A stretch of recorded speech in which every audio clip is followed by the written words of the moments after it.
All right, sweet ass. Okay, so we're going to hop in. Now, we don't need to pay attention to this replay very much, okay? Let's just kind of talk about theory and answer questions while we go. I'm just going to be kind of looking at things as questions pop up so I can kind of check how you're playing and just get a feel for what you're doing, all right? So don't spend your time looking at this. Actually stay tabbed out to the document is probably better. All right. For now. And I'll tell you when to look here in game as well. So we want to try and get focused on that. Sorry, chat. Yeah, I wrote the wrong race. I filled that out ages ago and forgot to update it. There we go.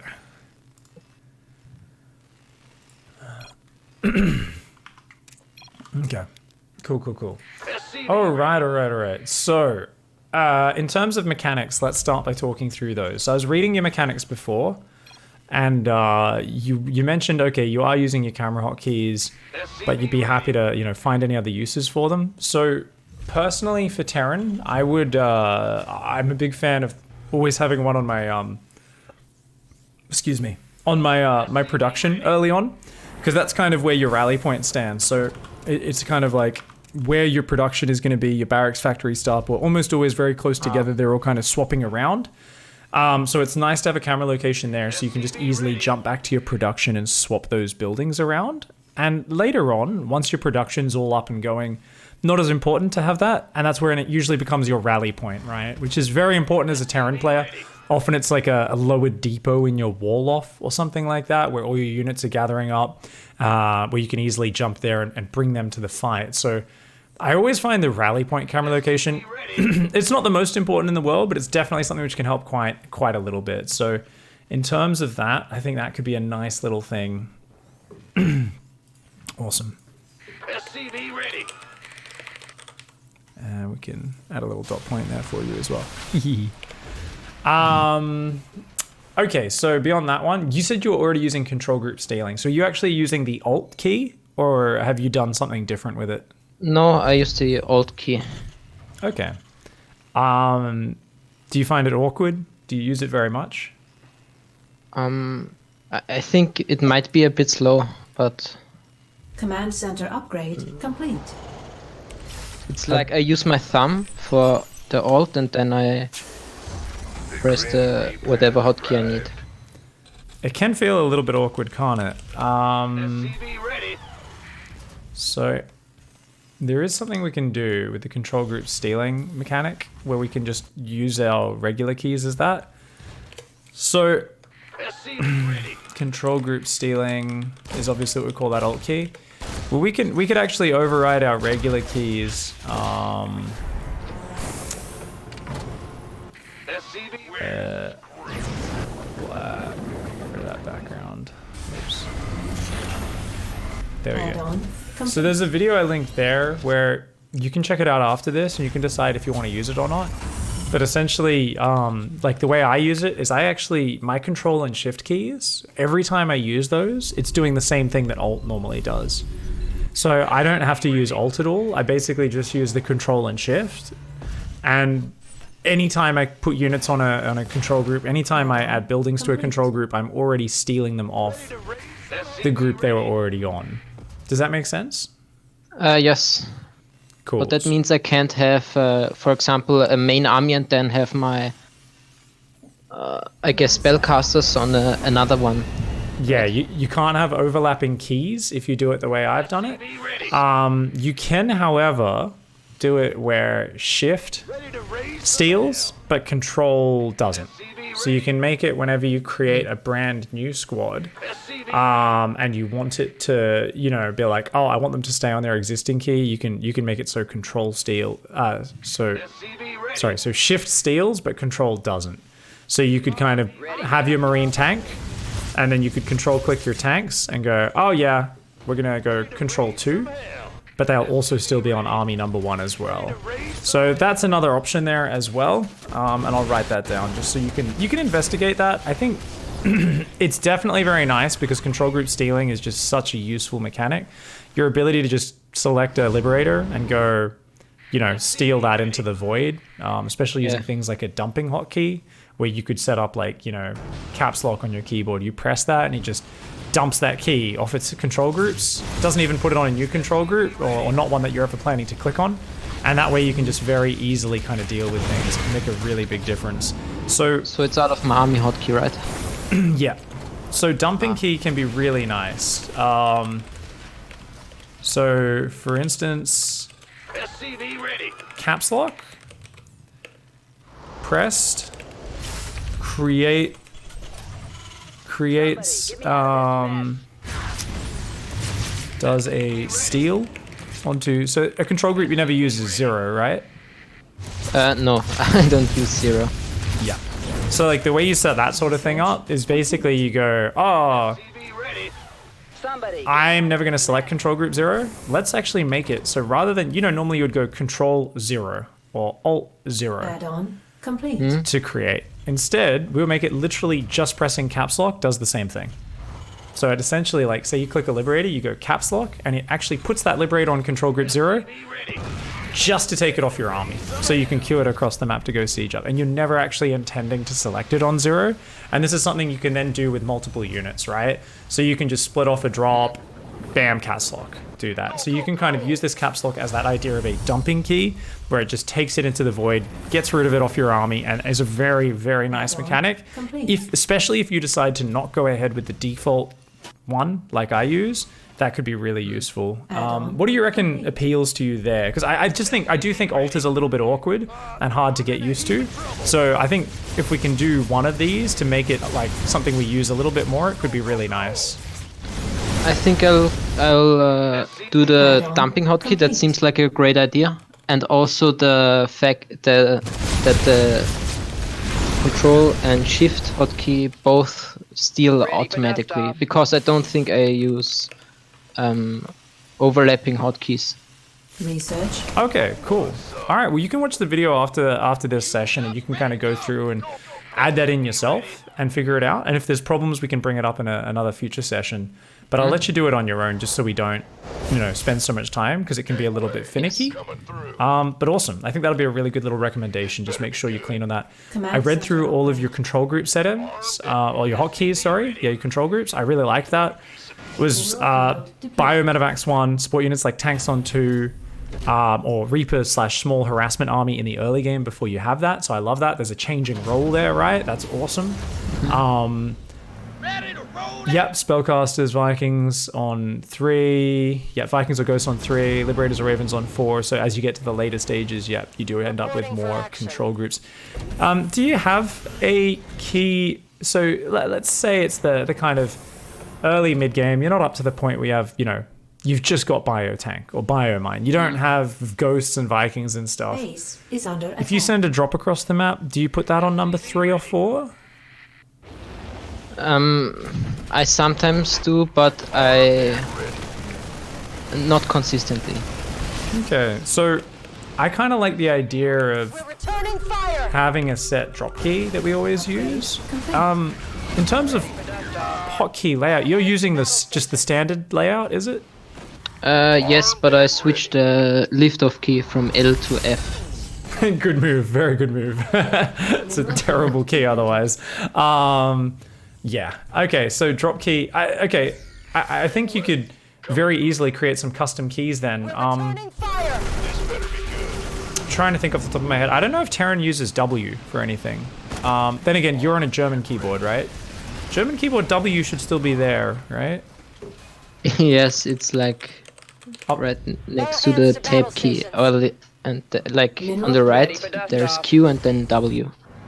Oh, right, it's just QWERTZ. Yeah, QWERTZ rather than QWERTY is German. That's it, right? It's just the Z and the Y that swaps. I think every other key stays the same with the German keyboard compared to it. Oh, okay, over on the right-hand side, there is... Oh, you got... Because that's... Yeah, you got the umlaut characters. Okay, yeah. But otherwise, yeah, it looks the same. Because the umlaut characters go on top of what would normally be like brackets and things like that for a QWERTY. So very similar keyboard. Our SCV base is under attack. Yeah, CV, B, and M. Cool. Okay, cool. So I think definitely a drop key could be really nice. So let's do that as well. So drop key. So create a custom key group. You don't use 8 or 9 at all either, right? No, I use 7 for upgrades, but not 8 or 9. On Add-on. a spare key. So I'm going to say a spare key, and I'm going to leave this up to you to figure out. But a few suggestions would be W and tilde. So you see what I just wrote in there in the Yes, I wouldn't know what tilde means, so that's Okay. Actually, I don't know if tilde's in the same spot, but whatever's to the left of 1, essentially. okay. Which I think is this one for you. I think it's that one, actually. Or that. Yes, that one. Okay, awesome. Okay. Cool. So these are real small niche things, but they can be good for you in the long run. So I think these are really good things to just get started on, especially since you're moving to a new keyboard. Your mouse speed is a bit slow in terms of the Windows sensitivity, where I know people in the past have been like, oh, always leave that on 6 out of 11 and instead change sensitivity in-game. I don't actually know the specific differences. I can't remember what the big difference is there. So I would say it's probably fine. Do you know what mouse are you using? What mouse I use? Yeah.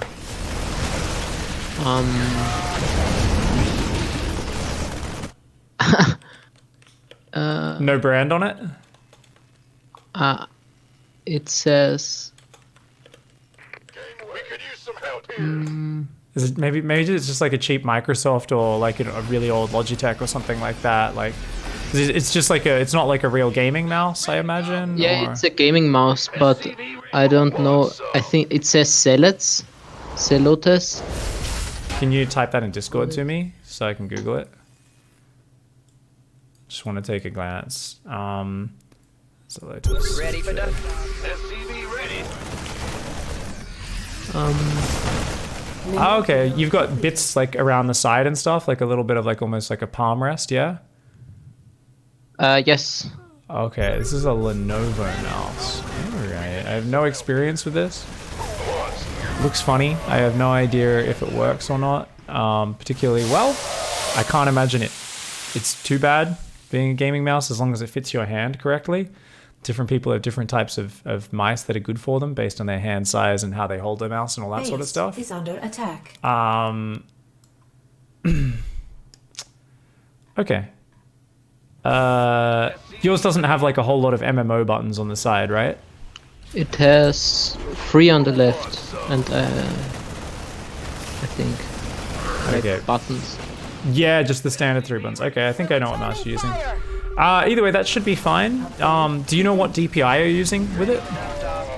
I have no idea. Okay, so I think that's definitely worth looking into here. So, mouse.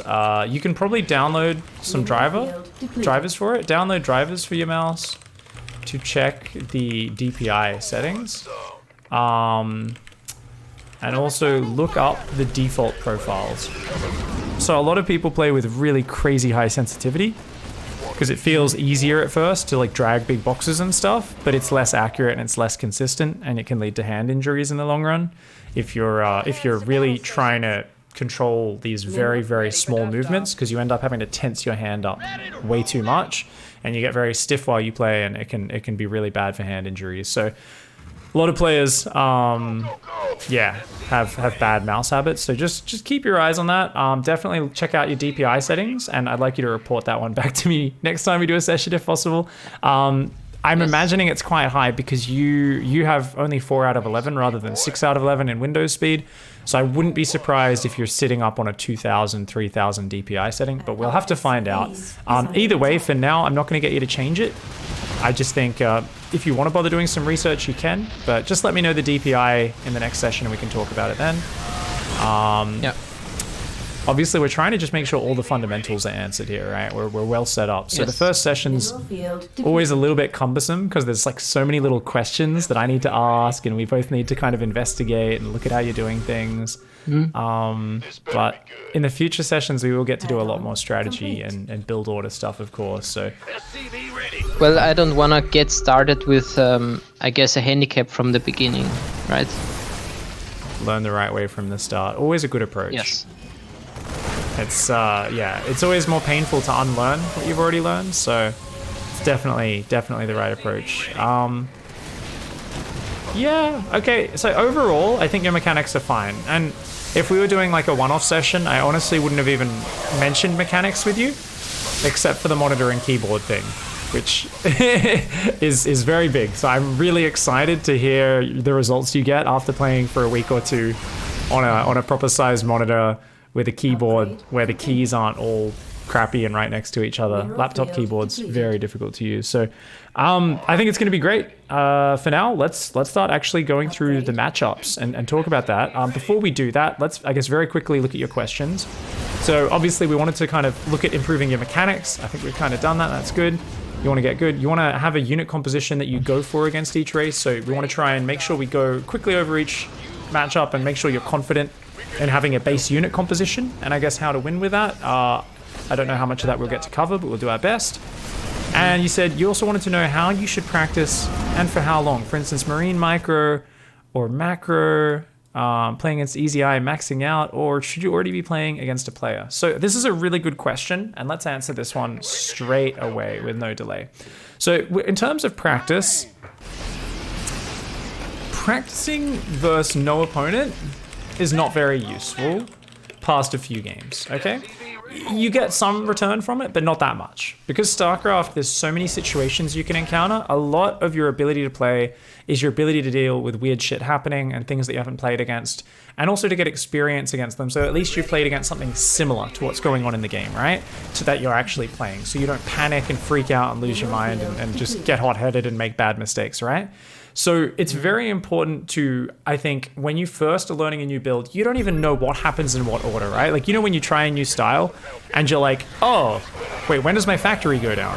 Oh, do I get my gas or my depot first? Like, there's all these little mistakes and there's so much brain power used. So when you're first learning a build, and I'm writing this up the top of your document under that question, by the way. So when you're first learning a build, it's so useful to play versus no opponent, right? I wouldn't even put an easy AI in there. I would just say, we don't need that. Why bother with an AI? Just go no opponent and click continue game. Because the AI is just stupid anyway. Like, it's just a distraction. The whole point of playing against no opponent is there's no distractions. It's just you playing against yourself with nothing distracting you. And click continue game. What is the goal of that? The goal is remember the exact build. Now, what does that mean? That means the order of structures, right? So it might be really defined at the start. Where you're like 21 supply depot. Oh, I get my factory on 2 minutes 20 exactly. I get my starport as soon as my factory finishes. As you continue in the game, there's so many more things that can happen, and it becomes more relaxed, right? So it might start with exact build order, but as you go on, it'll be more rough. So it might be like, oh, you know, it might be, you know, just a set order, right? So it might be like, oh, third CC, then double eBay, then double gas, then 3 more barracks to go up to 5 racks, right? So that's like there's always the same standard things you add on, but it's really important to just have a consistent order with that build order that you always go for, so you can do it in the same order. And no matter how much action there is, whenever you go home, it's like you can always adapt to where that game is, because you go, oh, it's the command center goes down first. That's the first part. Let's do that. You just always go for the command center. Once that's down, you always go for the double eBay and then the gases, and then you can always, you know, continue onwards from there as well, with a bunch of other things. So I think that's going to be really nice, is just remembering with your practice a few games against no opponents so that the build order is internalized is very important. But then very quickly, Get me out of this mess.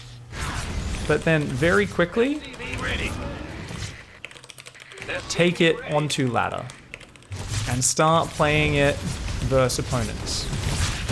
And the most important thing there is still to make sure you're working on your system, right? Your build is essentially, it's a game plan, it's a system that's meant to bring you as much chance of winning as possible. So you want to try and play against opponents with the goal of still following your own game plan. So the important thing there is don't just make crazy reactions for no reason. Don't change your build up. Anytime you make a change, it's for a specific reason. There is a specific tell. You've analyzed it in a replay and said, I think this is the right thing to do against this. You've written out all the little things you need to adjust to make that response work. And then you take it on the ladder and you practice it a bunch and try it, right? The important thing there is to basically say, let's keep focused on your goal. A lot of players, the moment their opponent does something weird, they completely change their whole style and everything. And they never go back and open up the replays and really think it through and decide, is this a good style? They never look at the details of how to organize it. So if you decide, oh, this is the great way to counter my opponent's style, as long as you're actually analyzing how to make that work really well, you're looking through the details of what's going to really make that an effective strategy, all the little things you need to adjust, then I'm all for it. It's great. It's awesome. But where practice falls apart is when we hop in ladder and every game becomes different and it's always wildly varying reactions to what our opponent's doing, where we're focusing too much on trying to counter our opponent rather than just fixing our own system, our own build order, our own base of play. Does that make sense? Yeah, I think I understand.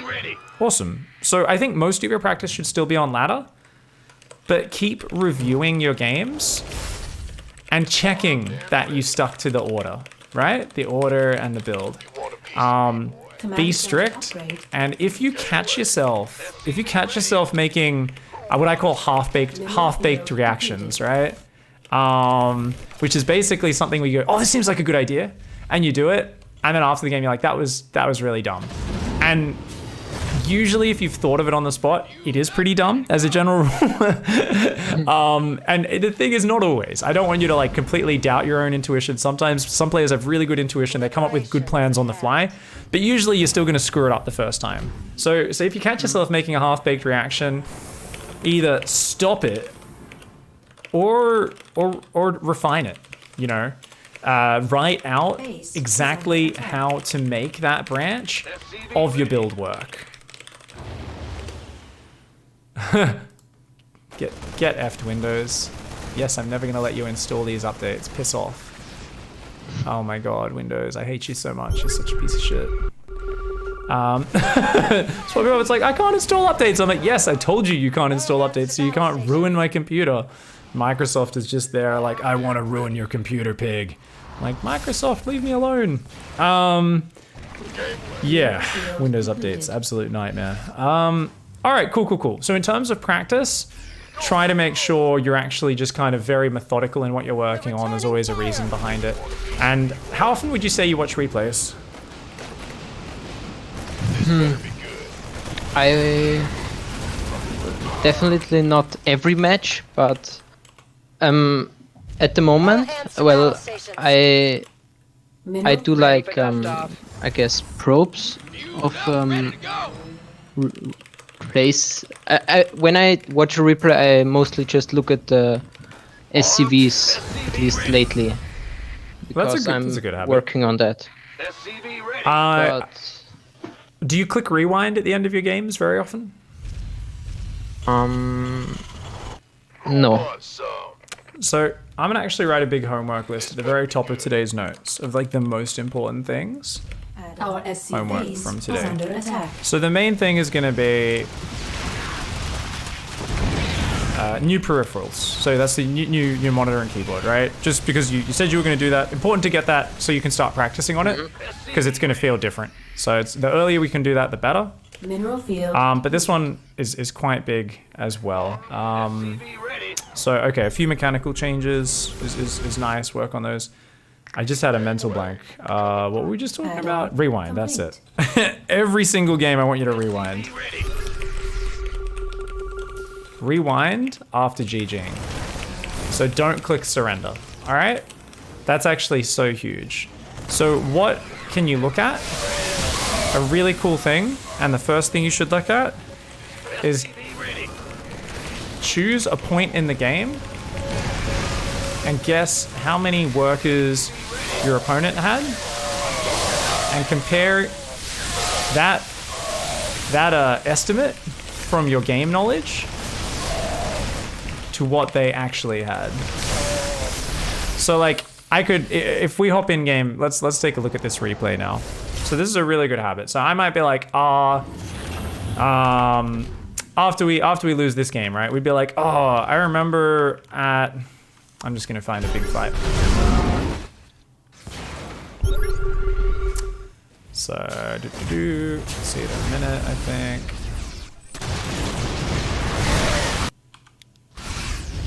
Okay. So we can be like, okay, cool. At like 10 minutes, when I did a big push here through the middle,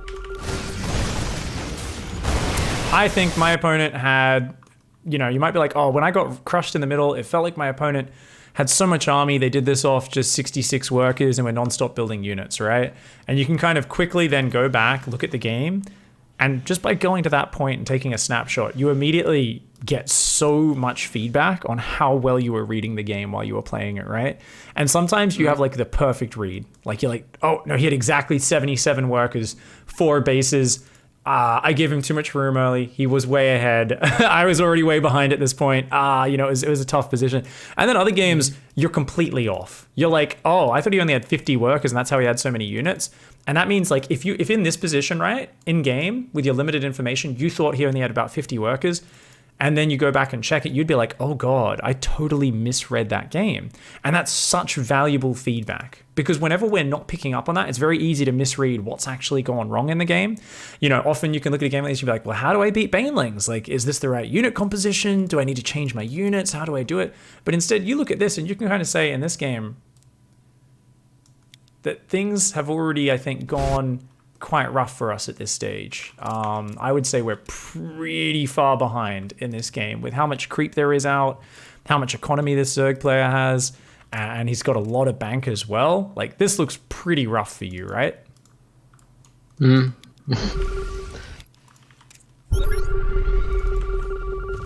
yeah, that can be really useful. So basically just compare your estimate of where you were to where you actually were. Very, very useful. So there's a few other ways you can analyze replays. So what are some other ways that we can analyze replays? Now, you don't need to watch every single game by any means. Absolutely don't need to watch every single game. But at least, yeah, like do the estimate how much SCVs I have, and yeah, and a few other things as well, right? So I guess you can look at supply blocks as well. Like you can bring up your production tab is a good one. I like. So if you're still looking in game, right? yes. So I like this one. I like go 4 times speed, or you can start at 2 times when you're first getting used to it. And I just like to watch the production tab and glance at the supply count as well and just be like, all right, am I non-stop producing? Especially from a few minutes onwards. And at the very start, obviously checking every little bit of your build order is very important. As a Terran player, it's very important just to be looking at the tiny, minute details at the start, right? Did my depot go down right on time? Did I start my reactor the moment the Reaper popped out? All these little details, things we can always do better on. So making a habit of just checking that your build order was tight, really good. Like I see a lot of Terran players lose their SCV building the command center to an early adept and then complain about that adept. And like the number of times it's just their reactors like 15 seconds late for no reason. And then the Marines didn't start building straight away. So the Marines are just 20 seconds late. And I'm like, yeah, technically the Protoss could have delayed that command center if he like got the adept really fast, but he didn't. The adept was really slow. We were just even slower. Such an easy fix rather than complaining about the adept or something, right? So always analyze your build for how tight it is early and all those little things that you can do just a little bit better. Look for supply blocks like this game. If you did that, you know, fast forward, we can go, whoa, wait, we're at 46 supply block for a really long time in this game. These depots started mega late for us. And that really, really ruined your build order here in terms of your opening. So even though you did a very nice Hellion drop and your opponent's macro is actually really bad as well, so it was okay. Like you were actually way ahead. But if we weren't supply blocked and kept up SCV production and everything, that we would have been in an incredible position. So just doing like a quick flash through, am I building SCVs at all times? Am I not hitting supply blocks? As well as the first 4 or 5 minutes of the game, just checking all the little details. Did the build happen in order? So I think most importantly is build order checking as a Terran. Did I do the first 4 or 5 minutes of the game really tight? So just check the build down to the tiny details. I would say try to watch at least 1 in 4 replays. I'd say, yeah, try to watch about 1 in 4 replays is a good idea. About 1 in 4 replays and check for lots of small improvements, right? You can also check down to the tiny details of your opening. What's another thing? Benchmark. Now, do you have any benchmarks you ever look for? Like, I meant to push with 4 siege tanks and 50 Marines and 3 medevacs and win at the 8-minute mark? Or do you just not have any of those that you look for? No, I don't have any of those. SCV ready. Okay. That's really important because same thing, you can rewind, go back to 8 minutes and go, did I hit on time? So we could say 8-minute tank marine push is meant to hit, right? But you can also check a few things. So how many marines? It should be 40 marines, 3 tanks, 3 medevacs or something like that, right? And you're gonna find some games you hit it a little bit faster, but you've only got 1 tank and the push is actually really weak. Sometimes you hit it slower and you've got more units, but your opponent is ready for it, right? And it just immediately gives you perspective on how well did I open up? Do I have the SCVs behind it? How many SCVs and upgrades behind it? Complete. All that sort of stuff. So this is some really good general rules for what you can look for in that replay analysis. In terms of how you learn, this is about as comprehensive, I think, as we can go for now. And I think this is already a great start. I want you to hop back out to your document real quick. SCV Yes. ready. I know you wrote down a lot of info before we started. So I want you to look through, and I'm going to do the same, and tell me, are there any questions in there that you really want us to answer now before we get into the matchup by matchup stuff, or any specific things floating around your own head? Or should we just start diving into each matchup?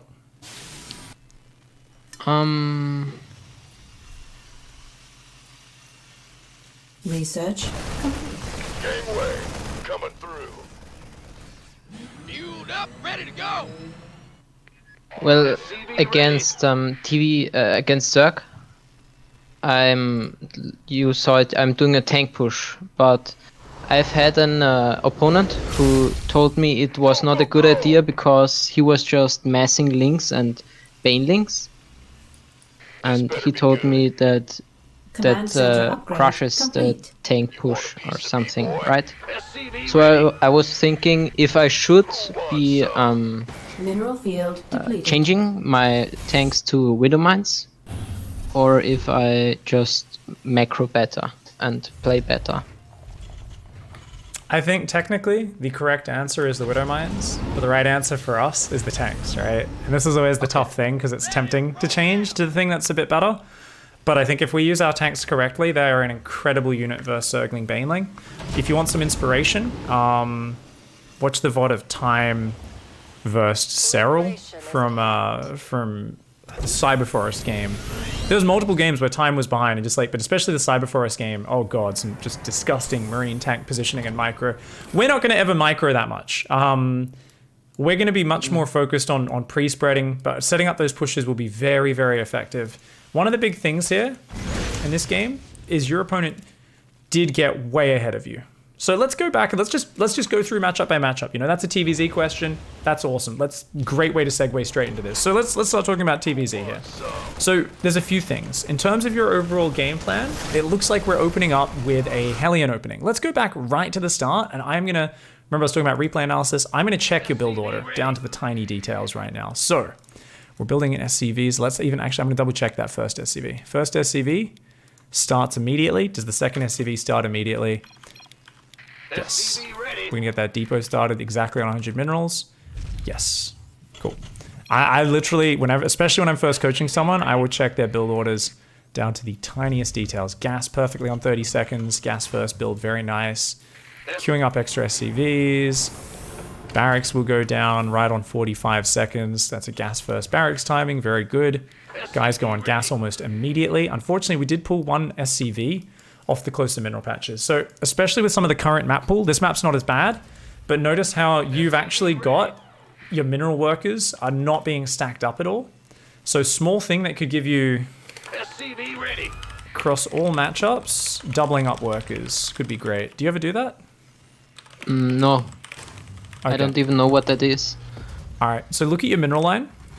SCV ready. So if you look at the far right, the top right mineral patch, notice how that's only got one SCV mining from it? Mm-hmm. So that's a little bit inefficient. Part of the reason is that's a very close mineral patch. Now the patch next to it is a bit further away, which means more time back and forwards. So that other SCV next to it, which also is alone in a mineral patch, it's just going to take more time running back and forwards. And over time, that adds up to quite a lot less minerals. Now, most mineral lines are organized like this, where there's 4 close patches and 4 further away patches. So if you click on that close patch, that first one I talked about, you see it has 1,730 minerals, right? The one on the bottom left. Top right. Top right. Top right? Yeah. Okay. So you see 1730 minerals, 1725 now. Oh, yes, yes. And if you click the one next to it, you can notice that's a light mineral field. It only has 800 minerals, 830. Mm-hmm. So there's two things here. One is you actually just mine faster from the closer one because there's less time running back and forwards. The other one is we actually want to mine from it more because it lasts longer. Whereas if we put workers on the further patch earlier, and if we mule that further patch, it'll disappear really quickly, and then we just have less area for our SCV count to mine from. So you should always drop your mules on these closer patches that also are the heavier patches, the ones with more minerals on them. And I go into this in excruciating detail in a really old Pig Daily episode where I talk about how you can actually basically spread all your mules out on the correct patches and thereby you can actually make it so your main base all mines out at the exact same time at about 8 minutes 30. And then you can lift your main down to your third for a really specific 2-base all-in to give it a follow-up. It was, and Innovation was doing this back in 2016, and that's where I picked it up. I was like, oh, because he was so methodical. Because he's a guy where, I'm not sure, have you seen people pull mules off mining just before they run out? I don't think so. So basically what often happens is on most maps, on its last trip, the mule will mine 30, it mines its 25 minerals, and then just before it gets back to the command center, it runs out of time and it dies with the minerals in hand.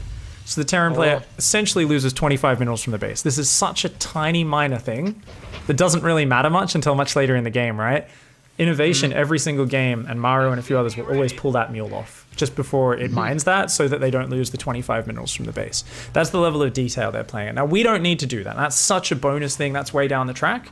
But for us for now, and every race can do this, we want to try and double up our workers on these close, heavy patches. So if you go through the minerals, you're going to notice that from the first one in the top right, 2 patches over is another heavy patch. You can see it's got 1500 minerals. Complete. And then it's the far side of the mineral line in the same pattern. You can see those two. So those 4 patches are the ones you'd actually want to have workers doubled up on, 2 of them mining from each one before letting the other patches get saturated. And one of the big reasons for this is these further away patches can actually fit a third SCV on them. And if you don't micromanage it, you will have some games where you find these 2 shitty, you see these 2 shitty middle patches that are really far away? They can end up with 3 SCVs on each one. And those SCVs spend quite a bit of time waiting. They spend a lot of time running back and forwards to deliver because it's further away. Meanwhile, your closer patches only have 1 dude mining on them. And you will actually end up with a couple hundred resources less over the course of 7 minutes or so if we don't fix that up. And it's going to be a bit inconsistent because sometimes the workers will just automatically line up nicely and double up on the good patches. Other times they'll do the opposite and they will refuse to double up on the patches on their own and they'll triple up on these really shitty far away patches. So this is this really cool little detail. It's also just good practice spam clicking those SCVs to make sure taking them off the far away patches, doubling them up on the close ones, and that can be really good. So doubling up workers on closer mineral patches, and then pulling workers off the further patches to build structures, etc., so we don't mess it up. This is a small thing, but it'll give you a good benefit. Any questions on that one? No questions. Awesome. If anything ever doesn't make sense or you try it and it doesn't quite work the way you thought it would, just write it down as always in the document. You can shoot me an email as well and we can make sure, because this is a really deep game and it's very easy to misunderstand something or for me to explain it badly and lead to that misunderstanding. So there's always a lot of follow-up questions that we'll need. So anyways, that was a very small thing, but I wanted to check the build order. So in terms of your game plan, your TvZ here, and this is probably the only matchup we'll have time for today, but we'll do our best. So let's take a look. The game plan that you'd written down. Add-on complete. You'd said you like to do a 2-1-1, and the follow-up varies. Yes, but I changed that because it doesn't work really well, I guess. So you've been trying to do Hellion Liberator a lot more? Is that kind of the new pattern? Yes. Well, no. I don't go Hellion Liberator. I'm kind of what I always do is build Hellions, and then medevac, right? But then I'm not sure if I'm supposed to get a liberator. Sometimes I do, sometimes I don't. It's just how much gas I have left or over, I guess. Okay, so this is one of the most important things, right? Is us writing out this game plan and being nicely defined on it, and just saying let's try to always follow the same one. So you're basically going for a fast Hellion drop, is your kind of standard here. Add on. So we're doing a 4 Hellion drop. So we could go a Viking afterwards to clear up Overlords. We could go for a Liberator. We could go into a Banshee, or we could just, you know, tech on upwards and use the Starport to build add-ons. It's up to you. I think a Liberator is always a nice unit to add in there. Can do big damage, can micro it around. So how about, what do you reckon? Just add a Liberator in as default? Complete. Yes. Medevac into Liberator. Obviously, I could take the time to write out your build in more detail, but we're just going to try to get the important points down, and I'll let you add the details yourself later on. Command set. So you're going for a very fast stim here. So what's the next part of this build? What's meant to go down now? SCV ready. I'm actually not sure when I'm so... Like, the next big thing, I guess, would be a command center, a third.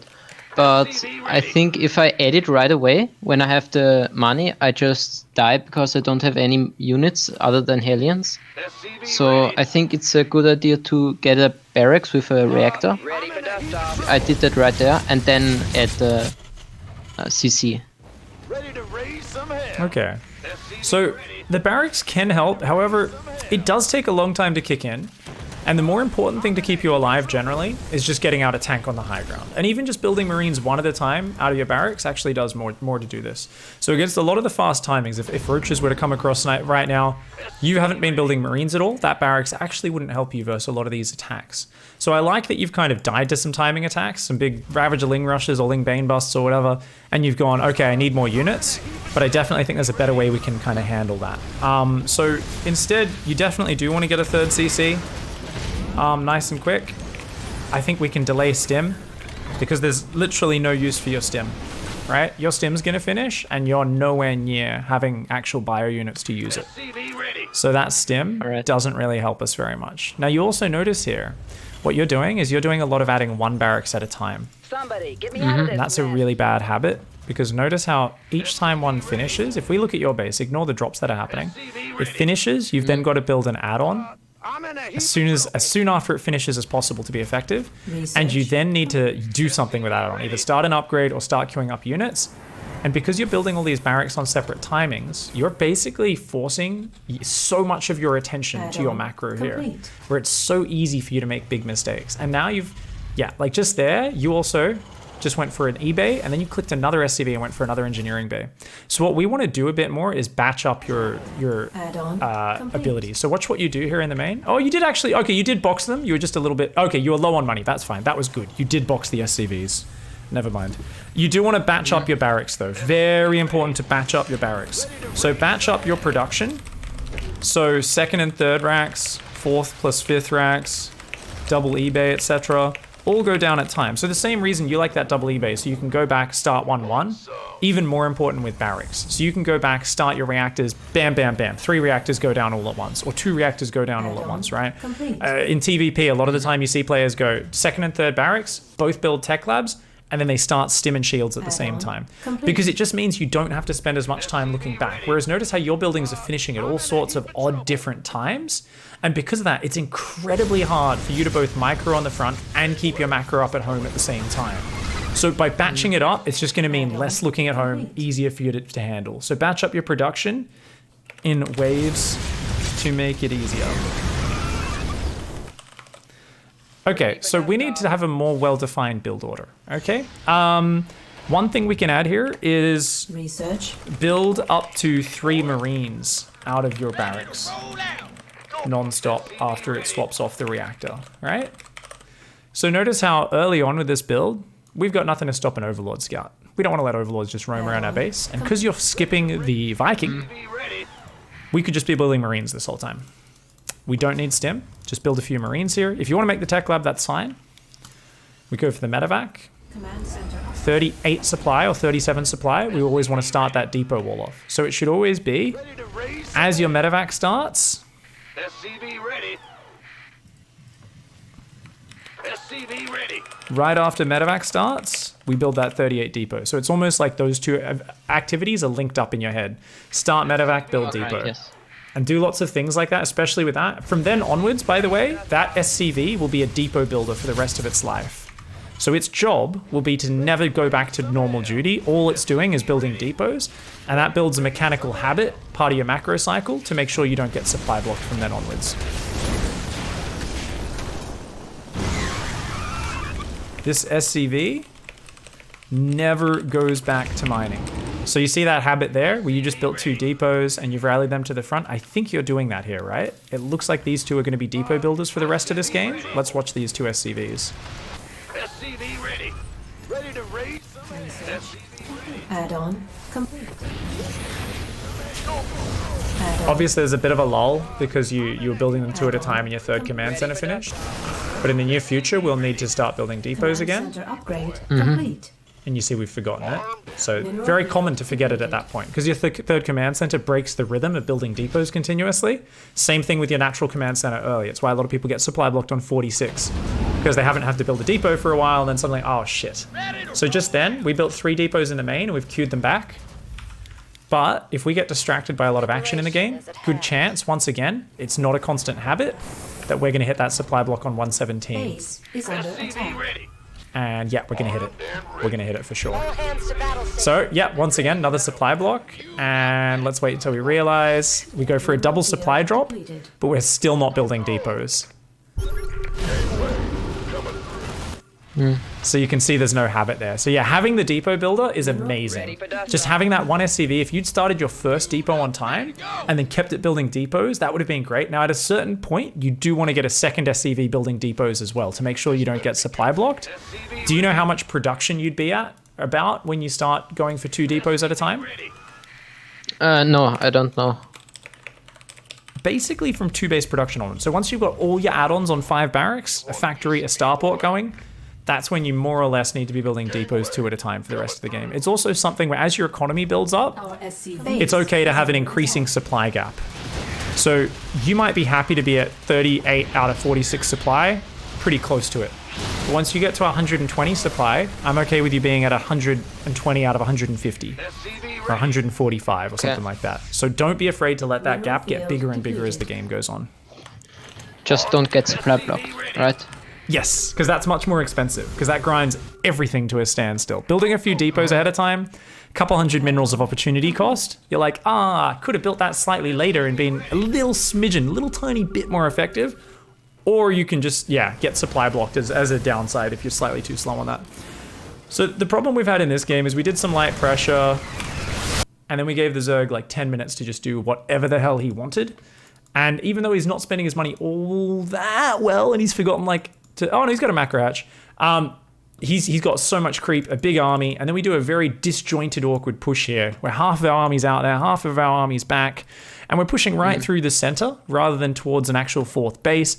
So it feels like we don't really have a clear plan of exactly how we were going to try and finish this game. So let's go back to that Hellion stage and let's really map this out tiny bit by tiny bit. So you go in with your Hellion drop, you do a little bit of micro. Now we've said, okay, what are we doing next there? You're going to go 3rd CC instead of these extra barracks, first of all. And the follow-up seems to be a very typical just Marine tank game plan for you. Just really straightforward kind of 3-base Marine tank pushing in. And I think that's a good way to play. Is there any special flavor you want to add to that? Like any special twist on it? Do you want to go more 2-base aggressive and just really work on 2-base tank pushes first? No, I like 3-base tank push. Okay. So upgrades are going to be really good, and 2-2 is going to be the time where you normally finish the game then, okay? So 2-2 is when you want to fight with a big army and lots of tanks and marines, okay? So that's kind of when we want to force the fight, and everything kind of wants to set us up for that engagement. As a Terran, you always want to know ahead of time with your build order what your strong points are, because your army is so much stronger when it has all the pieces together set up in the right way. I would have dived on those drones, by the way, and you might have won the game if you did that at this moment. If you just ran in there and clicked on those drones, they were all stacked up. Bit risky, but just a heads up, like I think that would have been worth it. What do you reckon? Wait, I'll have to look. Drones. Right there. Because you hadn't seen any Zerglings yet when you pulled back. What do you reckon? Yeah, I think I wanted to pull my medevac back so it didn't get destroyed. Doesn't get destroyed. And I wanted to move the Hellions, but I once did that, like by mistake, pull my Hellions back, and when I then tried to move back in, I got surrounded by Lynx. It's So always, I just retreated. it's a risk, right? If you go for that dive. So when I talk about something like this, it's never like you're an idiot, you did the wrong thing. It's always like I think you could have been a bit more ballsy there and a bit more aggressive. But these are situations which you always judge off very little information in the moment, right? You have very little time to actually make that decision. So fair enough. Anyways, if we want to do that, we want to work on our upgrades. Because like I said, 2-2 is really important. So what have we got to go? I mean, these extra barracks don't do anything for us for a long time. So we want to actually go 3rd CC, double eBay, 2nd and 3rd barracks, then 3rd and 4th gas, so your natural gases, then 4th and 5th barracks. Now, after you've got 5 barracks, a factory, a starport, so let's fast forward, and your build up, because of those supply blocks especially, but 1 or 2 other things, mostly the supply blocks, but the delayed command centers and eBays do add to it. What else do we need? If we're going biotank from here, and actually you've only got 4 barracks as well. Ooh, common mistake is that 5th barracks either being mega delayed or completely forgotten if you don't batch up those barracks. So your marine production isn't quite where it should be. So this is a little bit awkward for you. That's very unfortunate. So you add 2 more barracks here and you end up going to 6 barracks. Anything else you'd normally add on here? What do you think you might want to add on? Normally I go to 7 barracks and 1 extra factory, so 2 factories. But it's like I tried it out, and I think the 2nd factory is too late for the 2-2. Right. Ready for dust off. So if I'm planning to kill the Zerg at 2-2, I don't think the 2nd factory will be working. It was just the I was thinking, so how do I spend my money, or how can I spend my money? And a 2nd factory is like for the gas, because I always have a lot of gas over, and I don't know where to put it. I think the 2nd factory is a good idea, and I think as you get tighter with your build, you'll actually find you do get, with this reordering, it's going to change a lot. Because you're going 3rd command center, double engineering bay earlier. You actually will get that 3rd up faster. You can take the gases there as well if you end up short on gas. So if you've got a lot of gas like this game, you don't need it. 2nd factory, even if you just get 2 tanks out of it, is going to make a big difference. But it's all about getting it down initially on a nice tight timing. So I think 4th, go up to 5 barracks, add the 2nd factory, and then definitely we get the 6th and 7th barracks. What add-ons would you go on your 6th and 7th barracks? Add-on complete. I think I would just go with a reactor. Okay. Because yeah. I'm not sure how I'm supposed to use the Marauders. They're definitely lower damage units, but they are so tanky and they're very good versus banelings. Very good as your army gets big to just join in. Okay. So having 2 tech labs there and getting some concussive marauders, like you actually slow down their advance a lot with the concussive because their units kind of get stuck on the slowed units, and just having your marauders in front just really helps a big army. Because as the army gets bigger, there's more attack moving from the Zerg, there's more Zerglings clumping up around Marauders and taking big siege tank shots. So adding Marauders in definitely is just a nice little adding on top of the army. But, you know, they do usually come in quite late. So anyways, if we look at that, we can imagine, oh, okay, cool. So we would want to be building towards that. So how do we set up for that push? We've got a Hellion drop. How many Hellions do you want to build? Just the initial 4 Hellions and then swap off? Do you go an extra 4 Hellions behind that to try and cover? How many Hellions do you think you want to go behind the first 4 Hellions with the drop? I was thinking I would do exactly 8 Hellions, but I'm not. It's just a number I'm working on, I guess. Add-on complete. I think it's a good count. 4 is pretty good against a Ling Rush, right? 4, is it? At home, I mean, on top of the ones that are dropping. So yes. 8 Hellions is good. I like what you chose there. Okay. And is it a good idea to swap the starport with the factory? So I can build medevacs? No. So what you would normally do here, so these extra barracks would actually be coming down probably a similar timing once we get the build down really tight, but we'll see how it goes. Basically, what you'd want to be doing is this factory will build 8 Hellions. So your starport's going to build a medevac and then a liberator, right? And then your starport can just build a reactor. So what you could do, because you're going third command center, double eBay, is what'll probably line up quite nicely is your factory can swap off and build a tech lab for itself, and then you can build a barracks on its reactor. So this barracks here would be going down later, and that could build straight on the factory's reactor, and the starport can just build a reactor for itself. Because you don't need medevacs out until you've actually got marines coming out with stim, right? And you want to time it out so that you can start clearing creep. Right when the stim finishes? Yeah. With stim, 2 medevacs, and 16 marines. And that won't always line up. Sometimes it's 12 marines. But the point is, it's like a no-risk creep clearing squad, right? And you always want to clear creep on your pushing path, right? So you're going to have your favorite push path where you want to siege up your tanks and where you want to go on each map. Partially depending on where the Zerg expands, of course. But like on this map, a lot of people are like, cool, I just want to clear this path. You see where I'm signaling? Mm-hmm. Yeah, they're like, I just love that. Or some people like just through the middle, but it's up to you. Yes, no, when I was going in the middle, I was actually just trying to get the creep out of my way, right? So I don't get flanked, but I just moved too far and my units got caught. Yeah, yeah. So it's something where we'd be trying to do that even minutes ahead of time, preferably, while we're still building up at home in future. Okay. Just kind of, you know, you run in, scan, clear some creep, pick up, go back, drop a little bit away, macro, macro, macro. Oh, I've got some spare time. Stim in, clear some creep, pick off a queen or two if you can, pick up, pull back. And you just kind of mix that in, and it just keeps a bit of light pressure on the Zerg and stops that creep from getting out of control. So that's like a really good no-risk sort of pressure. Doesn't take a lot of APM. You do it on your own schedule. So just whenever you have free APM, you go in and do that. And it does a really good job of clearing the path for your push. But the important thing now is you have a much clearer set order of what you're doing. And like, if I look at this game, you're just way behind mostly because of those supply blocks. And then the fact that the third command center and the engineering bays are very late. So because you're investing in so many barracks so early, I like that order if you're going all in. If you just went no third command center, just 1 engineering bay for +1 attack, 5 barracks, marines tank, marines tanks, marines tanks, pushed across, try to kill him like about now or in the next 30, 40 seconds, I'd be like, awesome, this is a good build order. But because we're kind of playing more 3-base centric, we're focusing on the engineering base, we're focusing on that third command center. Remember what you were worried about though. Big attack.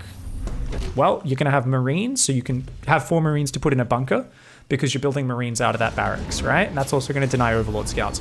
Not just that, after 8 Hellions, you're swapping your factory off on a tech lab and building a siege tank straight away, which is going to give you some safety. If you spot roaches or anything or something that makes you feel danger earlier, you can swap that factory off even earlier, right? You can just swap it off after 4 Hellions and go build a tank, get it out right away. You can use your Liberator to help defend as well, if it's needed, rather than sending it across the map. And that can actually be really useful. Even against Ravagers, if you put it on the high ground where they can't spot it, then they can't drop the biles on it. It can actually still be very useful. You just got to be really careful with it. Also, if they only have 1 or 2 Ravagers biling it, you can keep repairing it with SCVs, and they'll never actually take it down unless they can get 3 biles on the Liberator all at once. So a Liberator is actually... It can be really bad, and it can be really, really good defensively as well. Okay. Awesome, man. All right, we've literally just thrown the kitchen sink at you. I've written so many notes. We've talked about so many changes, so many things. We've only talked about ZVT, but we have really defined your build order so much more there in that game plan. We've given you that order, which is so powerful to just know the exact order of when all those structures go down, to define it a little bit better. Link a few things up. Make sure the barracks go down in batches. Make sure we follow that order. That's going to be amazing. Get used to the new keyboard and monitor this week. That's going to be a big change for you. And I think generally you'll find yourself just able to to set up much better through this mid-game portion where, you know, we would have already been clearing the creep a bit, we would have been keeping the pressure up, and then we'd already be pushing forwards with the siege tanks and just, you know, making this lovely setup with our army and just keeping the Zerg under the gun of the really decisive marine tank methodical pushes where we leapfrog our units and spread them out and kind of go with that. So I'm just going to very quickly to finish off, just going to see if I can find a fight with siege tanks. I think you're just going to be too outnumbered, so it won't matter. I'm just checking if there's any really big... Yeah, no, we were just massively outnumbered. It's done. I'm like, is there a point where I can, you know, talk about how you could be a bit more methodical? It's like, yeah, I guess technically here, but like you've got so few siege tanks. Like we should be pre-spreading at this point. Standing on creep in a clump, never a good idea, but I think you'd already given up at that point and you were very distracted by the big counter attack as well. So nice play by your opponent. Got a bit out of control. The Zerg power. But yeah, I think with a tighter build order, you're going to be in a much better position to go toe-to-toe with Zergs in the mid-game onwards. So this should be really nice. So yeah, read over the documents tomorrow when your brain's fresh. I know it's late over there right now. Get that monitor, get the keyboard, and hit me up for another session when you feel ready for it. So take a few days to kind of absorb all of this and keep us updated on how it's going. All right. Awesome, mate. All right, well, I'll let you get some rest and hopefully get in another day of good practice tomorrow. And look forward to meeting up with you again soon, man. Thanks. Awesome. Have a good night, mate. Good night.